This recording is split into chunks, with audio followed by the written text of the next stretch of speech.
Hello students, I am back with my next video for class 11 in which I am going to explain you lesson number 4 of Hornbill's The Landscape of the Soul.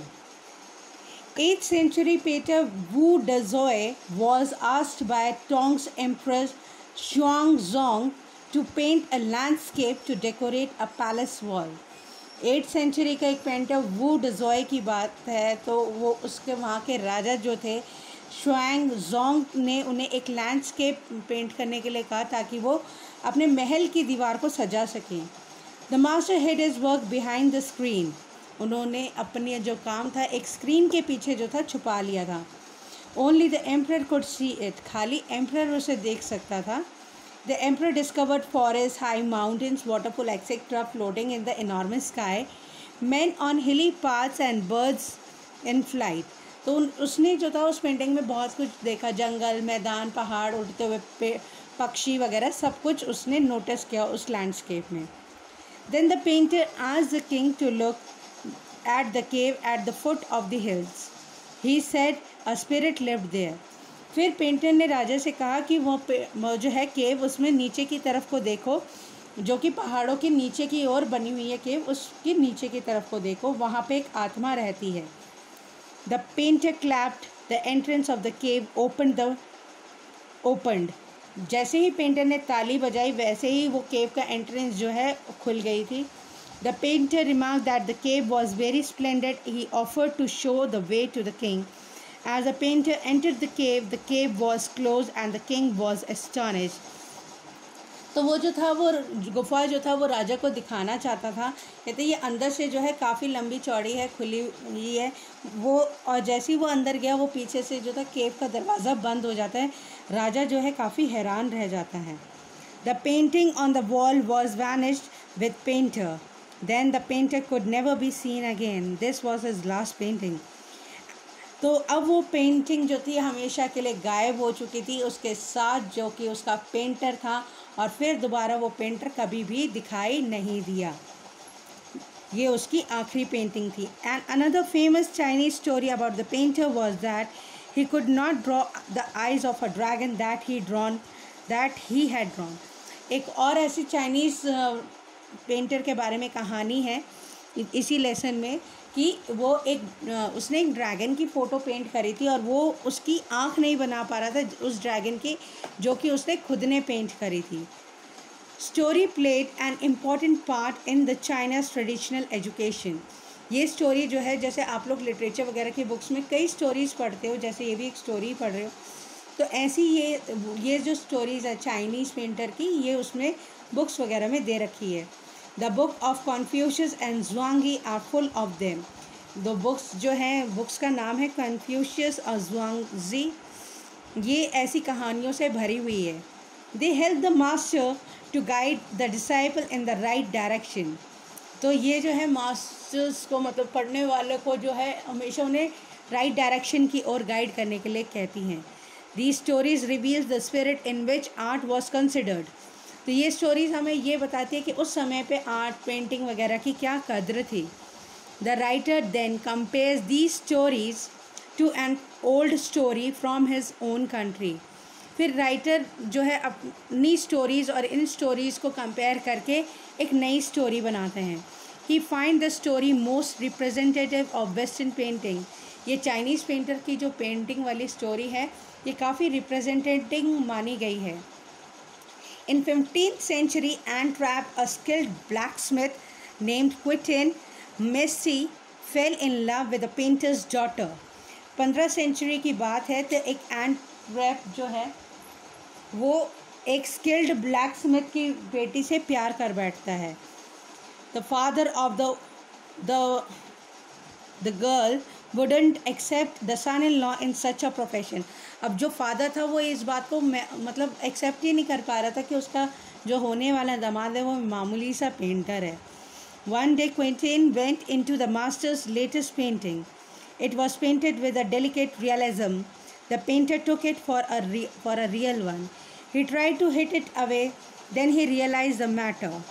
फिर एक दिन वो जो है उसके साथ उसकी painting के अंदर चली गई. ऐसा लगा कि उसने असलियत में पेंटिंग करी है, और तो वो उसके अंदर चली गई. इट्स जस्ट इमेजिनेशन, असलियत ऐसी नहीं है. He took Quentin as an apparentive. The Quentin married his beloved. फिर उसने उसकी पेंटिंग की काफ़ी तारीफ वगैरह की और क्विंटन ने उस लड़की से शादी कर ली. He went on to become one of the most famous painter of his age. The above story from China and Flanders illustrate what each from the art is trying to achieve. तो कहते कि ये जो है painter जो है उस time के मशहूर पेंटर बनना चाहते थे और ये स्टोरीज़ हमें ये बताती हैं कि उस टाइम के पेंटर्स ने क्या क्या अचीव किया था. In Europe the aim is a perfect illusionistic likeness. In Asia the stress is on the essence of inner life.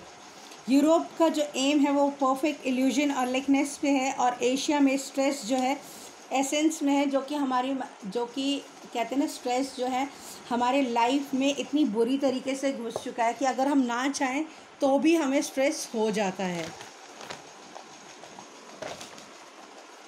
The Chinese emperor gets a painting painted. He appreciates its outer appearance. The artist reveal to him true meaning of his work.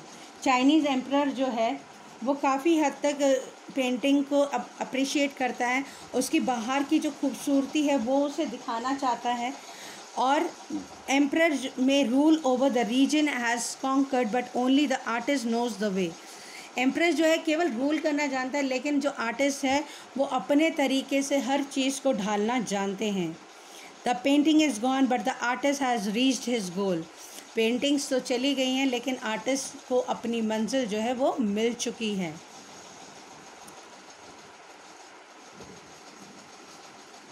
He is now beyond any material appearance. A Western painting reproduce an actual view. तो ये जो है एक beyond material appearance यानी कि जो हमारी वास्तविक ज़िंदगी है उससे कहीं ज़्यादा परे होती है. जैसा हम नॉर्मल लाइफ में कहें हम पेंटिंग में जाना चाहते हैं तो ये पॉसिबल नहीं हो पाता है. Western painting reproduce an actual view. The European painter wants to beholders to the look at the particular landscape from a specific angle. एक यूरोपियन पेंटर था, वो चाहता था जितने भी पेंटिंग को देखने वाले आ रहे हैं वो दूसरे एंगल से उस पेंटिंग को, उस लैंडस्केप को देख लें. The Chinese painter does not choose a single view point.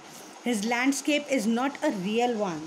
One can enter it from any point and travel in it a leisurely moment.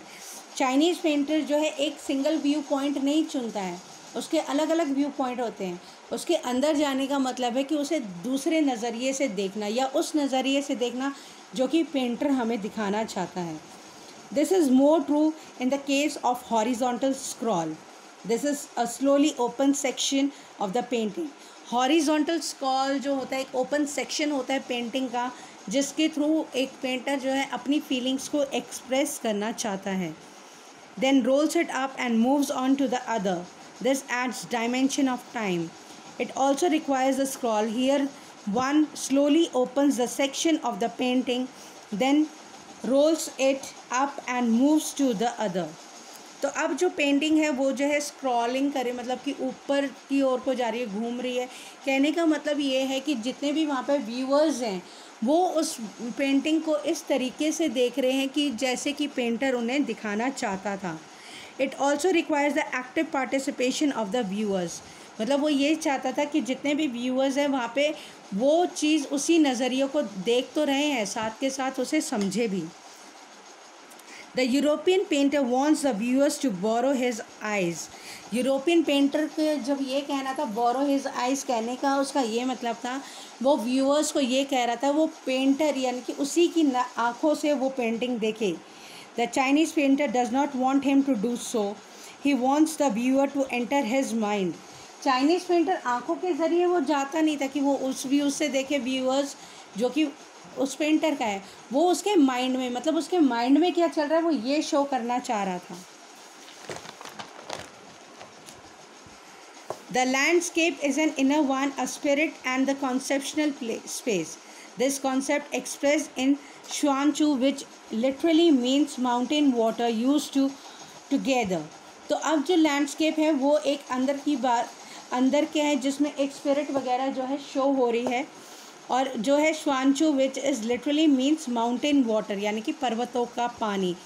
बच्चों मैं आपको बीच में ये चीज़ बोलना चाहूँगी, आप लोग प्लीज़ एक ही नोटबुक मेंशन कीजिएगा, चाहे वो हॉर्नबिल्स की है, स्नैपशॉट की है, या ग्रामर की है, या राइटिंग स्किल्स कुछ भी है। अब जो मैं ये लेसन्स की समरीज़ आपको करवा रही हूँ उन्हें उसमें लिख के फिर उनके टेक्स्ट बुक क्वेश्चन आंसर्स कीजिएगा। पेपर में इस बार ऑब्जेक्टिव क्वेश्चन ज़्यादा आएंगे, तो प्लीज़ प्लीज़ लेसन ज़रूर पढ़िएगा। एक बार नहीं, 2 बार नहीं, 3 बार, you have hell lot of time. And please do your maintain your notebook very neatly and cleanly. आप लोग पिक्चर्स देख रहे हैं इनकी, इन्हें थोड़ा ध्यान से कीजिएगा। The particular type of work is the creation of those who have no right to be artists. The particular type of work जो है creation का, उसका कोई right ही नहीं है artist का, as they have received no formal training, क्योंकि उनके पास training ही नहीं है। As they have yet they show talent and artistic insight. हालांकि कोई उनके पास कोई ऐसी डिग्री वगैरह हासिल नहीं है, लेकिन फिर भी वो अपना टैलेंट शो करते हैं। The work of 80 years old neck Chand in India is biggest contribution. 80 साल के नेक चंद का भी एक बहुत ही बड़ा कॉन्ट्रीब्यूशन माना गया है टू आउटसाइडर्स आर्ट, जो बाहर के जो पेंटर्स हैं उनके रिगार्डिंग।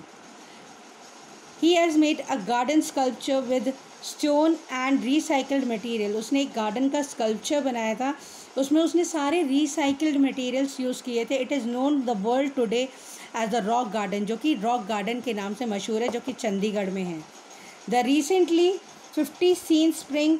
तो इन सब स्टोरीज़ को जितने भी मैंने बताई हैं यूरोपियन पेंटर के बारे में, 5th सेंचुरी के में, तो कहने का मतलब यही है, they were the real talented person. इनका मानना यही था कि वो लोग जो थे ये चाहते कि जग उनके नज़रिए से देखे, उनके माइंड में जाकर उनके माइंड से सोचे कि वो अपनी पेंटिंग्स के थ्रू क्या बनाना चाहते थे, क्या करना चाहते थे।